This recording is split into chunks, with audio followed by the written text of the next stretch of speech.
pantalla, la palabra Bará está conformada por estos símbolos en el idioma hebreo. Hay un símbolo como si fuera un toro, como la cabeza de un toro, y luego está algo que pareciera la cabeza humana.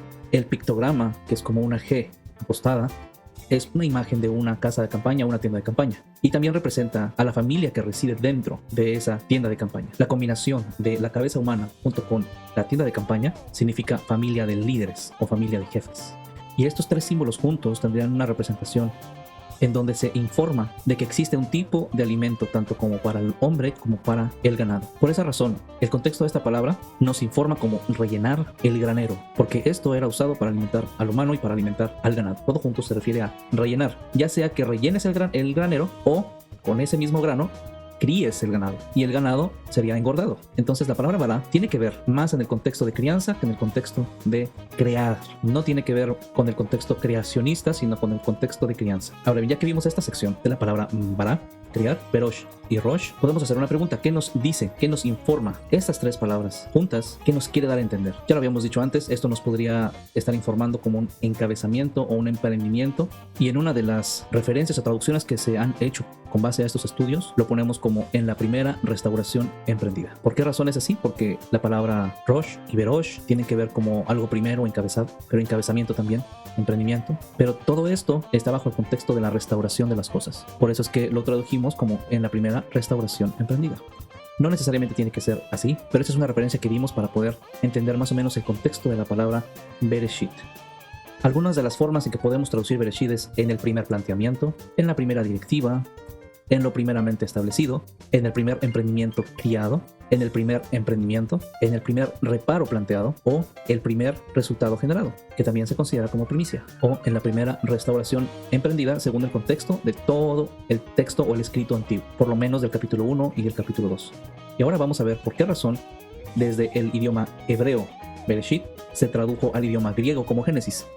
Es importante analizarlo porque estas dos palabras no tienen nada que ver la una con la otra. La palabra Génesis tiene un contexto muy diferente a la que tiene la palabra Bereshit, dentro del contexto de tres palabras: Bará, criar, Berosh, encabezar, y Rosh, cabeza.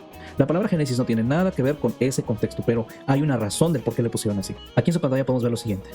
Génesis es el nombre del primer libro del Antiguo Testamento. La palabra Génesis viene del griego Génesis, nacimiento, origen, del verbo hiknestai, que es nacer. Se asocia con una raíz indoeuropea, gen, que da por resultado genos, raza, casta, familia.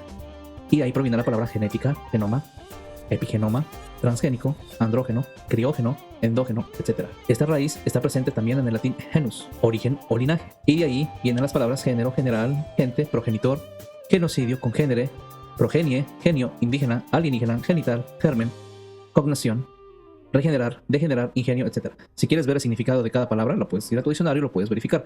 Te estoy dando más o menos el contexto de dónde provienen las palabras o con qué palabra se relaciona la palabra Génesis. Esta palabra Génesis no tiene nada que ver con Bereshit, pero se tradujo de esa manera por lo siguiente. Si ustedes ven el contexto del libro de Génesis, Génesis describe mucho las generaciones. Donde podemos encontrar una referencia muy clara es en Génesis 5, que literalmente dice: este es el libro de las generaciones de Adán. El día que creó Dios al hombre, a semejanza de Dios lo hizo. Génesis 5. Y como ese verso también existe el capítulo de Génesis 6, Génesis 10, Génesis 11, Génesis 17, Génesis 36. Entonces esa es la razón real por la cual utilizaron mejor el contexto de las generaciones y no el contexto del creacionismo. La mayor parte de las personas entienden por Génesis como el principio de todas las cosas. Pero aquí les acabo de leer hace un momento que efectivamente la palabra Génesis tiene que ver o se relaciona con nacimiento u origen, pero a su vez se relaciona con una raíz indoeuropea, gen, que tiene que ver con genos, raza, casta, familia. Es por esa razón que el libro se llama Génesis, porque está describiendo generaciones, raza, casta, familias de los personajes que están descritos en ese libro.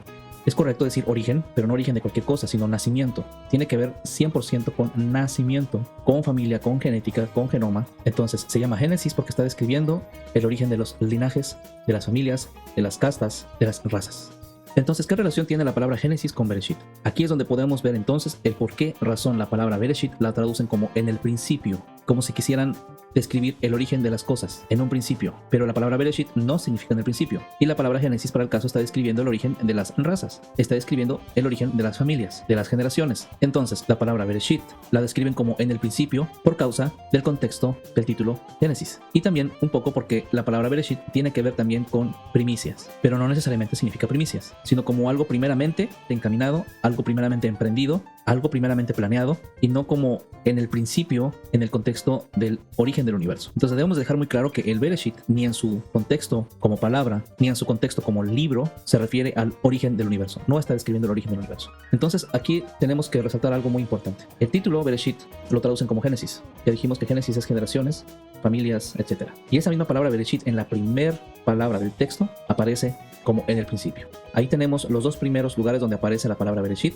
pero con diferente traducción. Es muy importante distinguir esto. Es la misma palabra, pero con traducciones totalmente distintas. En un contexto lo están traduciendo como generar familias, generación o generaciones, y en el otro contexto está describiendo un principio. Pero ninguno de los dos es acertado respecto al origen de esta palabra con sus tres palabras incrustadas: cabeza, encabezar y criar o crianza. Entonces, eso nos da por resultado de que el libro no habla de la creación del universo, como generalmente lo interpreta. Muy importante dejarlo en claro, no habla de la creación del universo y todo lo que en el universo existe. Todas estas situaciones lingüísticas tienen un origen o un porqué. En cierto sentido, tiene que ver con el tipo de hebreo que se usa para entender un texto literal o tajante. Como ya habíamos dicho, Bereshit no debe de ser considerado un texto metafórico o un texto descriptivo del origen de la creación. El Bereshit es una parábola.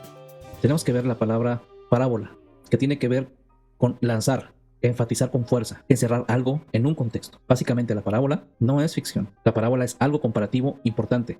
Es básicamente la realidad utilizada con fines educativos o didácticos. Entonces Jesús lo que hacía en ese tiempo era utilizar el campo, utilizar el mar, utilizar las cosas que las personas veían todos los días y que dominaban, y las convertía en parábolas. O sea, utilizaba esos elementos para compararlos con los otros elementos que esa misma gente desconocía, para que esas cosas desconocidas pudieran ser entendidas por la gente que no tenía acceso a esas cosas. Entonces por eso se usaban las parábolas, o por eso él usaba las parábolas. Él no estaba describiendo ficciones. Lo que él estaba haciendo es tomar una realidad que todos los días vivían estas personas y hacerla en comparación de otra realidad de la cual ellos no tenían acceso. Entonces, el Bereshit es básicamente eso. Bereshit es una situación comparativa de la realidad que tú ves todos los días para que tengas acceso a entender las cosas a las cuales no tienes acceso.